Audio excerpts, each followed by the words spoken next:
नमस्कार बच्चों, हम एसिड बेस से शुरुआत कर चुके थे चैप्टर 2 क्लास 10th, उसी के आगे पढ़ रहे हैं स्ट्रॉन्ग एसिड। जैसे कि हम लोग जानते हैं कि एसिड ऐसा सॉल्यूशन होता है जो वाटर में डिजॉल्व होने के बाद H+ आयन देता है, और बेस ऐसा सब्सटेंस होता है जो वाटर में डिजॉल्व होने के बाद OH- आयन देता है। तो हमें थोड़ा ये याद रखना पड़ेगा कि स्ट्रॉन्ग एसिड हम उन एसिड को कहते हैं जो वाटर में ज़्यादा अमाउंट में H+ आयन गिव कर देते हैं। मतलब ऐसा एसिड जो वाटर में डिजॉल्व करने के बाद H+ आयन की कंसंट्रेशन ज़्यादा देते हैं, उन्हें हम लोग कहते हैं स्ट्रॉन्ग एसिड। और ऐसा एसिड जो वाटर में डिजॉल्व करने के बाद H+ आयन की कंसंट्रेशन जो है वो कम देते हैं पानी के अंदर, उन्हें हम लोग कहते हैं वीक एसिड। तो स्ट्रॉन्ग एसिड का एग्जाम्पल हो गया hydrochloric acid, sulphuric acid, nitric acid. और वीक एसिड का एग्जाम्पल हो गया acetic acid, oxalic acid, lactic acid. Concentrated acid का मतलब होता है more amount of acid plus less amount of water, और डाइल्यूट एसिड का मतलब होता है more amount of water plus less amount of acid. इसका मतलब क्या हुआ कि कंसंट्रेटेड एसिड के अंदर 90% जो है वो एसिड का कंटेंट रहेगा और ओनली 10% क्या रहेगा, वाटर का कंटेंट रहेगा। जबकि डाइल्यूट एसिड में क्या होगा, just opposite to concentrated acid, मतलब मोर अमाउंट ऑफ वाटर, मतलब 90% जो है वो वाटर का कंसंट्रेशन रहेगा और लेस अमाउंट ऑफ एसिड यानी 10% जो है वो एसिड का कंसंट्रेशन रहेगा। फॉर एग्जांपल, अगर हम 9 ml लेंगे H2SO4 या HNO3 या HCl 9 ml, और 1 ml अगर उसके अंदर अगर हम वाटर को ऐड कर देंगे तो वो हो जाएगा कंसंट्रेटेड एसिड। और इसके अपोजिट, अगर 1 ml हम ले रहे हैं एसिड, हाइड्रोक्लोरिक एसिड या सल्फ्यूरिक एसिड, और 9 ml उसके अंदर हम वाटर को ऐड कर रहे हैं, तो वो एसिड हो जाएगा dilute acid. Now similarities between all acid and all base. All acid have H+ ion in common. Acid produced H+ ion. Acid produce H+ ion in the solution which are responsible for their acidic property. All bases have OH hydroxide ion in common. All bases produce OH- ion. We have already studied that base give H+ ion in the solution of water. पानी के अंदर जब हम acid को मिलाते हैं तो वो एसिड क्या देता है, H+ आयन को देता है। और वाटर के अंदर जब हम बेस को मिलाते हैं तो बेस जो है वो OH- आयन को देता है। तो एसिड के अंदर H+ आयन की कंसंट्रेशन जो है वो ज़्यादा होती है और बेस के अंदर OH- आयन की कंसंट्रेशन ज़्यादा होती है। तो एसिड के अंदर H+ आयन की कंसंट्रेशन जितनी ज़्यादा रहेगी वो उसका उतने ज़्यादा एसिडिक प्रॉपर्टी के लिए जिम्मेदार होगा। जितना ज़्यादा H+ आयन उतना ज़्यादा एसिडिक प्रॉपर्टी होगी, और जितना ज़्यादा OH- आयन उतना ज़्यादा बेसिक प्रॉपर्टी होगी। यानी एसिड और बेस में यह कॉमन चीज़ है कि जब उसे हम वाटर के अंदर मिक्स करते हैं किसी एसिड या किसी बेस को, तो एसिड या बेस जो है वो आयंस में डिसोसिएट हो जाती है। मतलब एसिड जो है वो H+ आयन में डिसोसिएट हो जाएगी और बेस जो है वो OH- आयन को गिव करेगी। तो कितना H+ आयन कोई एसिड दे रहा है और कितना OH- आयन कोई बेस दे रहा है, ये डिटरमाइन करेगा कि वो एसिड या वो बेस जो है कितना पावरफुल है, वो कितना पावरफुल है, उसमें एसिडिक प्रॉपर्टी या बेसिक प्रॉपर्टी कितना है। जितना ज़्यादा H+ आयन कोई बेस पानी के सॉल्यूशन के अंदर देगा वो एसिड उतना ही ज़्यादा एसिडिक प्रॉपर्टी का होगा। ऑन दी अदर हैंड, कोई बेस वाटर के सॉल्यूशन में जितना OH- आयन देगा वो उतना ही बेसिक प्रॉपर्टी को लिए हुए रहेगा। तो एसिड हो या बेस, जब हम उसे वाटर के अंदर डिजॉल्व करेंगे तो एसिड प्रोड्यूस करेगी H+ आयन और बेस प्रोड्यूस करेगी OH- आयन। एसिड और बेस इन वाटर सॉल्यूशन, अभी हम लोगों ने जस्ट अभी जिक्र किया कि acid produce H+ ion in presence of water. Acid जो है वो H+ आयन को प्रोड्यूस करती है वाटर के अंदर। H+ ion can not exist alone. H+ ion जो है वो वाटर के अंदर अकेला नहीं रह सकता है। H+ आयन की फ्री स्टेट में जो है वो एग्जिस्टेंस नहीं हो पाएगी। अतः वो H+ आयन क्या करेगी, वाटर के दूसरे मॉलिक्यूल के साथ ऐड होकर H3O पॉजिटिव आयन बनाएगी। इस H3O पॉजिटिव आयन को हम लोग कहते हैं हाइड्रोनियम आयन। याद रखना है आपको। तो अभी हमने बात किया कि एसिड जो है वो H+ आयन को गिव करेगी, लेकिन H+ आयन जो है वो डायरेक्ट फ्री स्टेट में नहीं रहेगी। तो वो H+ आयन क्या करेगी, दूसरे वाटर मॉलिक्यूल से बॉन्ड बनाकर क्या बनाएगी, हाइड्रोनियम आयन बनाएगी, H3O पॉजिटिव आयन बनाएगी। ये हाइड्रोनियम आयन फ्री स्टेट में रह सकता है। याद रखना है आपको कि एसिड जो है वो H+ आयन को बनाता है, लेकिन वो H+ आयन फ्री स्टेट में वाटर में नहीं रह सकता है। वो H+ आयन वाटर के मॉलिक्यूल से केमिकल रिएक्शन करके क्या बना देता है, हाइड्रोनियम आयन बना देता है, और ये हाइड्रोनियम आयन फ्री स्टेट में रहता है। तो यहाँ आप देखिए, हाइड्रोक्लोरिक एसिड को जब हम वाटर से मिला दिए तो इस प्रोसेस को कहते हैं डाइल्यूशन। याद रखना है आपको, किसी भी एसिड या किसी भी बेस में वाटर को मिलाना कहलाता है डाइल्यूशन। जितना ज़्यादा हम वाटर को मिलाएंगे उस एसिड या उस बेस को हम उतना डाइल्यूट करेंगे। डाइल्यूट का मतलब क्या हो गया, मोर अमाउंट ऑफ वाटर और लेस अमाउंट ऑफ एसिड। तो एसिड में कितना वाटर का कंटेंट हम डाल रहे हैं वो उतना ही क्या हो जाएगा, डाइल्यूट होता जाएगा। तो जब हम HCl में वाटर को ऐड करते हैं तो H+ आयन जो बना है हाइड्रोक्लोरिक एसिड से, वो H+ आयन वाटर से क्या करेगा, केमिकल बॉन्ड बनाकर क्या बना लिया है, हाइड्रोनियम आयन। ये H+ जो है इससे निकला, हाइड्रोक्लोरिक एसिड से जो H+ निकला वो वाटर से रिएक्शन करके क्या बना लिया है, हाइड्रोनियम आयन, जो कि फ्री स्टेट में रह सकता है, और साथ में बना है क्लोराइड आयन। इसी तरीके से base when dissolve in water gives OH- ion. और बेस को जब हम वाटर में डिजॉल्व करते हैं, बेस को जब डाइल्यूट करते हैं, बेस में वाटर जब मिलाते हैं, तो ये बात हम भली भांति परिचित हो चुके हैं कि बेस जो है वो OH- आयन को देता है, हाइड्रोक्साइड आयन को गिव करता है, और हाइड्रोक्साइड आयन फ्री स्टेट में रह सकता है। ये डिफरेंस है एसिड और बेस में कि एसिड में जो H+ आयन बना था वो H+ आयन तो फ्री स्टेट में नहीं रह सकता था, तो वो H+ आयन ने वाटर से रिएक्शन करके बना लिया हाइड्रोनियम आयन। लेकिन बेस जो कि OH- आयन बनाता है, ये OH- आयन जो है वो फ्री स्टेट में रह सकता है। यानी acid give H+ ion, base give OH- ion. H+ ion can not live freely, it react with water to form hydronium ion, while OH- ion can live freely in the solution. इसलिए कोई भी base जो है वो dissociate होने के बाद OH- ion देगी। कोई बेस कितना OH- आयन देगी वो उस बेस की उतनी ही ज़्यादा स्ट्रेंथ को बताएगी।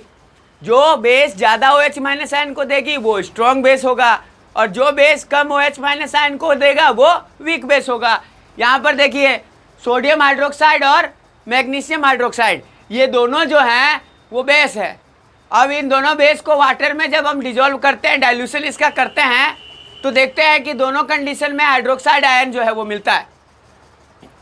यानी कोई भी केमिकल सब्सटेंस जो हाइड्रोक्साइड आयन को वाटर में प्रोड्यूस करे वो कहलाएगा बेस, और कोई भी केमिकल सब्सटेंस जो हाइड्रोनियम आयन को वाटर में प्रोड्यूस करे वो कहलाएगा एसिड। ऐसे बेस जो वाटर में डिजोल्व हो जाते हैं उन्हें हम लोग कहते हैं एल्किली। याद रखना है आपको, एल्किली और बेस में क्या डिफरेंस है कि all the bases are not alkali. सभी बेसेज एल्केली नहीं होंगे, but all alkali are bases. लेकिन सभी के सभी एल्केली क्या होंगे, बेसेज होंगे। मैंने क्या बोला कि जितने भी बेस हैं वो सभी एल्केली नहीं होंगे, लेकिन सभी एल्केली क्या होंगे, बेस होंगे। क्योंकि बेस जो है वो वाटर में डिजोल्व भी हो सकते हैं और वाटर में डिजोल्व नहीं भी हो सकते हैं। तो ऐसे बेस जो वाटर में डिजोल्व हो जाएंगे उन्हें हम लोग क्या कहेंगे, एल्केली कहेंगे। और ऐसे बेस जो वाटर में डिजोल्व नहीं होंगे वो सिंपली क्या होंगे, बेसेज होंगे। तो all bases are not alkali but all alkali are bases.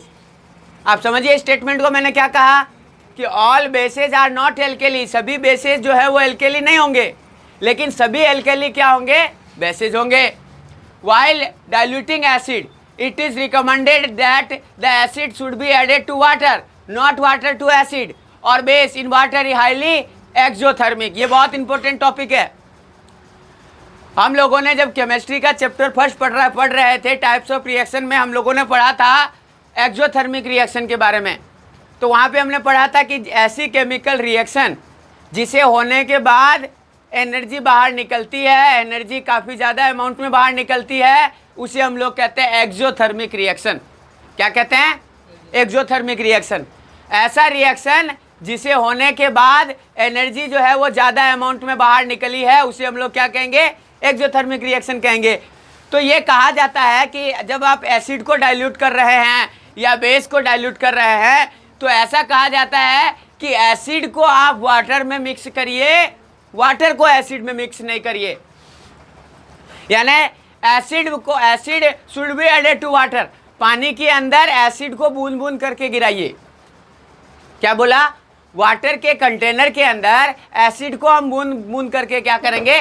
गिराएंगे। या बेस को हम बूंद बूंद करके गिराएंगे, है ना। बेस या एसिड के अंदर वाटर नहीं गिराएंगे। क्यों?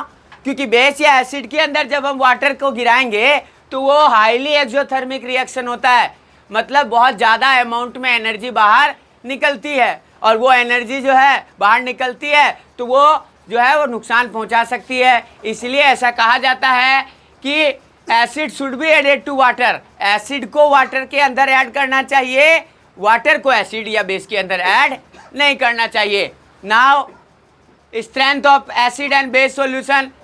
कितना स्ट्रेंथ का कोई एसिड है या कोई बेस है, हमने तो पहले ही जिक्र कर लिया कि कोई एसिड जितना ज़्यादा अमाउंट में H+ आयन को क्रिएट करेगा वह उतना ज़्यादा स्ट्रॉन्ग होगा, और कोई बेस OH- आयन को जितना ज़्यादा क्रिएट करेगा वो उतना स्ट्रॉन्ग होगा।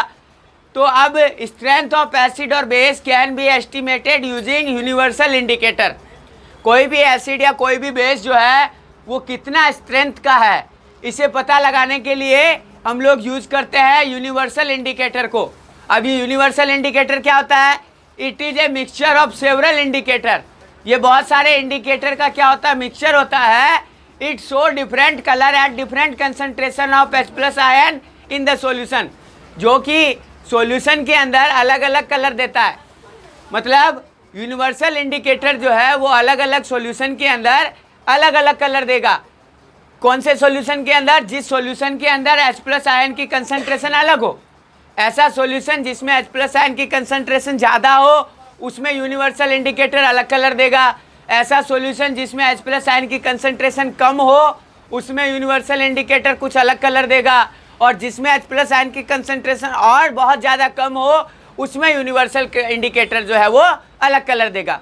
तो यूनिवर्सल इंडिकेटर ऐसा मिक्सचर हो जाता है जो कि अलग अलग सॉल्यूशन जिसके अंदर H+ आयन की कंसंट्रेशन अलग अलग हो, उनमें यूनिवर्सल इंडिकेटर को डालने के बाद उनका कलर, यूनिवर्सल इंडिकेटर का कलर जो है according to the H+ ion concentration, वो यूनिवर्सल इंडिकेटर का कलर अलग अलग हो जाता है, अलग अलग कलर आता है।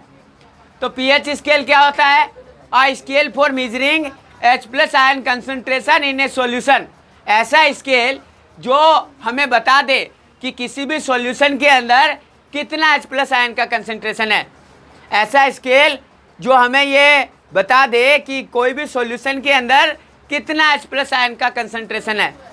तो P इन pH के अंदर P जो है वो स्टैंड फॉर प्रोटेंज, उसको कहते हैं प्रोटेंज, जो कि एक जर्मन वर्ड है, जिसका मतलब होता है पावर। pH मतलब पावर ऑफ H+, मतलब कितना ज़्यादा H+ आयन की कंसंट्रेशन है। अब आपको यहाँ पर ये बात अच्छी तरीके से याद रखनी पड़ेगी कि जिसका pH वैल्यू कम होगा इसका मतलब उसमें H+ आयन का कंसंट्रेशन ज़्यादा होगा। किसी भी सॉल्यूशन जिसमें H+ आयन की कंसंट्रेशन कम होगी उसका pH वैल्यू क्या होगा? ज़्यादा होगा। और ऐसा सॉल्यूशन जिसमें H+ आयन की कंसंट्रेशन ज़्यादा होगी उसका pH वैल्यू क्या होगा? कम होगा। और H+ आयन की कंसंट्रेशन अगर कम होगी तो उसका pH क्या होगा? ज़्यादा होगा। तो इस तरीके से हम लोग पता लगा सकते हैं किसी भी सॉल्यूशन का pH को डिटरमाइन करके कि वो दिया हुआ सॉल्यूशन एसिडिक प्रॉपर्टी का है, बेसिक प्रॉपर्टी का है या न्यूट्रल प्रॉपर्टी का है। कैसे? पहले सॉल्यूशन लेंगे और उसके अंदर pH स्ट्रिप को हम लोग डालेंगे।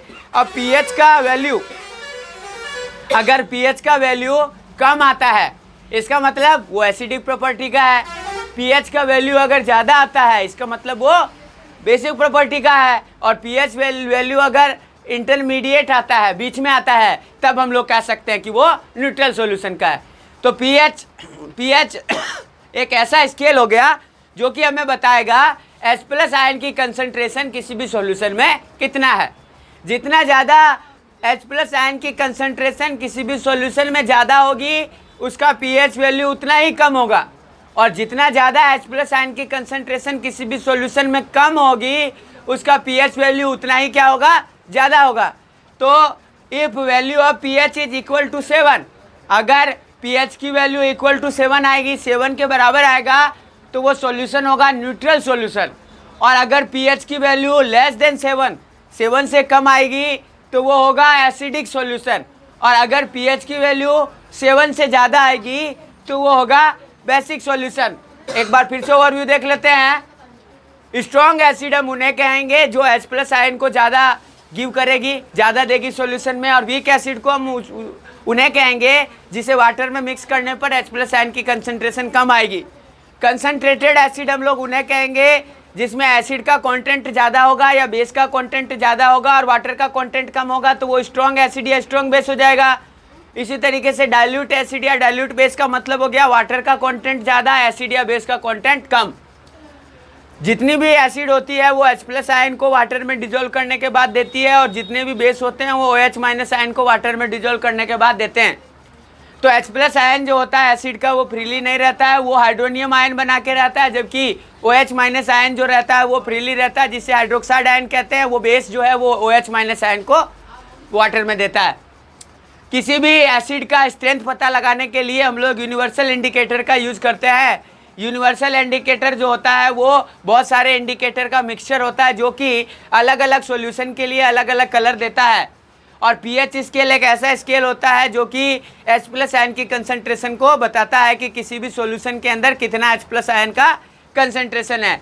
अगर पीएच वैल्यू इक्वल टू 7 रहा तो न्यूट्रल सॉल्यूशन होगा, अगर लेस देन 7 रहा तो एसिडिक सॉल्यूशन होगा, और अगर मोर देन 7 रहा तो बेसिक सॉल्यूशन रहेगा। I hope you have understood.